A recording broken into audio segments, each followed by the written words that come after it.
এই দুনিয়াতে অতিরিক্ত ভালো নরম মানুষ হয়ে থাকাটা হয়তো আসলেই ভালো ব্যাপার নয়। এই নরম মানুষগুলোকে না মানুষ খুব সহজেই পেয়ে বসে আর ভেঙে চুরমার করে দেয়।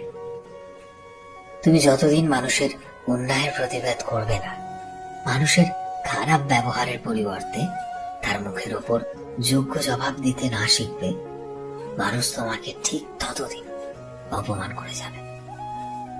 কেউ তোমায় অপমান করলে তার পরিবর্তে তাকেও ঠিক ও সমানভাবে অপমান করো।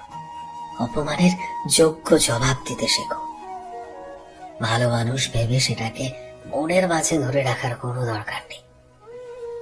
কেউ যদি তোমায় অপমান করে তার পরিবর্তে যোগ্য জবাব না পায়, তবে সেই মানুষটা কোথাও না কোথাও যেন পেয়ে বসে। তখন তারা প্রতি মুহূর্তেই তোমায় অপমান করতে শুরু করবে, আর সেই মানসিক যন্ত্রণার দায়ী কিন্তু শুধু তুমি নিজেই হবে, অন্য কেউ নয়। তাই জীবনে একটু হলেও স্ট্রেট ফরওয়ার্ড হতে শিখতে হয়, একটু স্পষ্টবাদী হয়ে যোগ্য জবাবটা দিতে হয়। এতে তুমি কারোর কাছে রুড হবে, আবার কারোর কাছে অ্যারোগেন্ট হবে, আবার কারোর কাছে বেয়াদব কিংবা অসভ্য।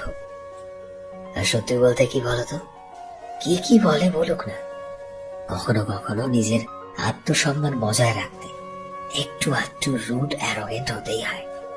কারণ সবকিছুর সাথে মানিয়ে নিতে চলার চেষ্টা করলে শেষে নিজের আত্মসম্মানের সাথে আপোষ করা যায় না।